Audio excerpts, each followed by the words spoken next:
Hi, it's Congresswoman Sewell, and I'm here with Chelsea Lyons, who is my special guest for tonight's State of the Union. Chelsea embodies all that we love about our district. She's hardworking. She, for the past 17 years, has worked for the Social Security Administration. She also is a leader in her local union, the American Federation of Federal Employees, where she serves as political director. And Chelsea, I chose you because I wanted this face of the State of the Union for our district to be the hardworking people who are federal employees. And I want to thank you for your many years of service to the Social Security Administration and the office in Birmingham, Alabama. Can you tell me a little bit about why you accepted and what you hope to learn tonight at the State of the Union? Well, we thank you, Congresswoman, for your tireless work into the district and for the state of Alabama. So we thank you, and I thank you for this opportunity. Well, you honor me Thank you by your thank presence you. here. And I know it's been a rough 5 weeks. It has. So I'm just representing. I'm one person. I'm one voice, but I resound for over 40,000 federal workers for the state of Alabama. Absolutely. And over 10,000 in our district alone. In District 7 alone. And not only am I representing here today the federal workforce that works so hard, who sacrifice tireless work to service the public. I also represent those beneficiaries we service, those people we service. The senior citizens, yes, the retirees. Yes, the retirees. Survivors. The survivors, the widows, Medicare beneficiaries, children's benefits. So anything that encompasses Social Security, Medicare, SSI, I'm here representing those people as well. So this is important. Our voices do matter. Absolutely. And the message needs to be heard. Absolutely. This is not okay. We are not okay. And the way that this is going on, I mean, I think that all of us will agree that no one wants an ineffective, inefficient government. But there's a way to go about doing it. And this has only been week 5 of the Trump administration. And I feel like it's been a lifetime. Can you talk to us a little bit about what you and your fellow employees, federal employees, are experiencing and how this has really affected you personally as well as professionally?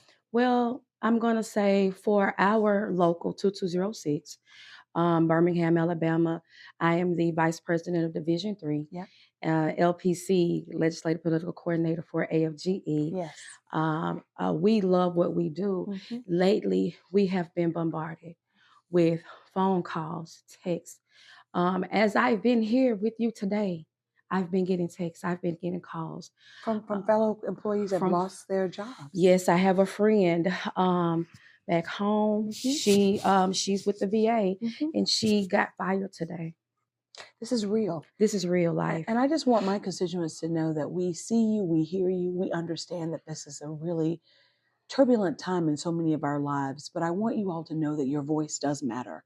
The very presence of having Chelsea here is to amplify the voice of those in the workforce in the federal government who are doing their job day in and day out, and they're providing the benefits. I can tell you, Chelsea, that we have folks that have been waiting for disability, insurance and disability benefit for months. Absolutely. And now all of a sudden we're trying to cut the workforce. I understand that DOJ has announced that they're going to close 45 field offices for Social Security, and 4 of them will be in the state of Alabama. And while none are in our district, we know that will put a bigger burden on Birmingham office. You guys are the largest office. It's going to be a big burden to have even more claims coming in and having to be processed. Absolutely. DOJ announced 45 field offices will be closed.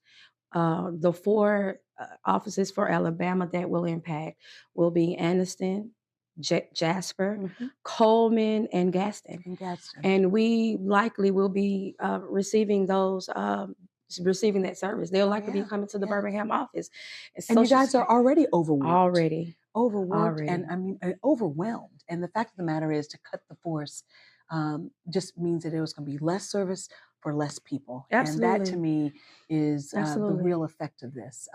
But can you tell us a little bit about how you guys have been processing these last 5 weeks? I know that you've been getting emails from Doge, from OB, all, requiring you to justify your job, and to not even people who are who are actually your direct reports or your superiors. Yeah. Not even the initial emails weren't even from Social Security. Yeah. But it's been traumatizing, to say the least. It comes to threaten us. It comes to scare us.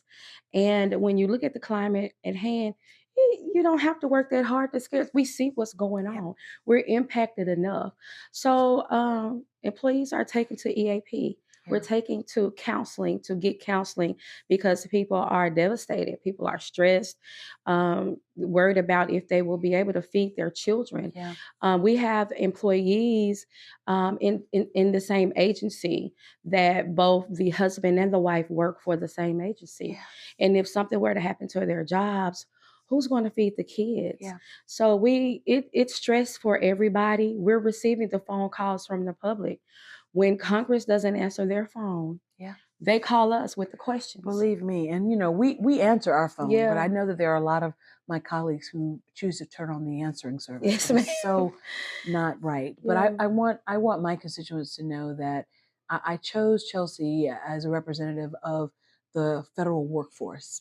The narrative that is being painted by this administration is that federal employees, of which I'm honored to represent Alabama 7th District. My office and I are on the federal government payroll.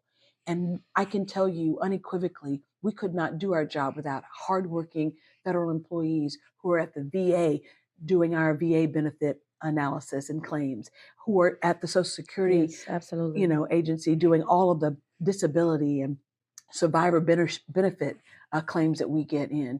So we can't do our job without them there to do their job. And I want to thank you for coming to Washington, D.C. to represent our district. I want to thank you for what you do at the Social Security agency each and every day, and all of your hardworking employees. And I hope all of us will take this as an opportunity to listen to the president directly. He promised to lower the cost of groceries and gas. And what we're seeing is everything but.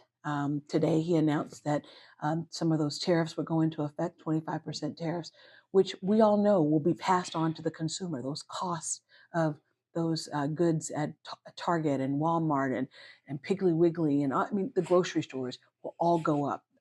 We also know that this will have a direct impact on the supply chain of things. And so I think all of us want to hear from this president why.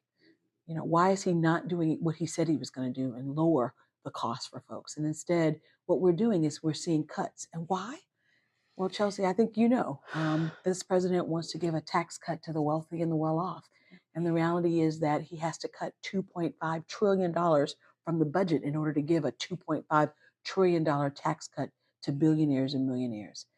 And all I can say is, on my watch, I don't want that to be on the backs of the most vulnerable in our society, the people who really need the benefits in their jobs. And that's exactly what's happening. It's unacceptable. So I know I'm going to be at the State of the Union tonight with you. And I think both of us want to hear from this president. What's the plan? It's not enough to have a concept. He needs to have a plan. He needs to be able to tell us how he's going to get to fix this mess, because the last 5 weeks have been just that, a mess. Absolutely. Chaotic. It's filling pockets of those who already have filled pockets. And it's taking food out of people's mouths that are the most vulnerable, that have the most need. And it is unfair to the people, to the American people, that you've sworn into service to serve, but you're doing a disservice. And it's self-destruction almost. And the federal workforce, we're like the fabric that's woven that keeps this country together. So we're unweaving right before your very eyes. Unraveling. It's unraveling right before our very eyes. Solomon has a proverb that says, wisdom, wisdom builds a house. Mm-hmm. To build a house, a man must be wise. You must have wisdom.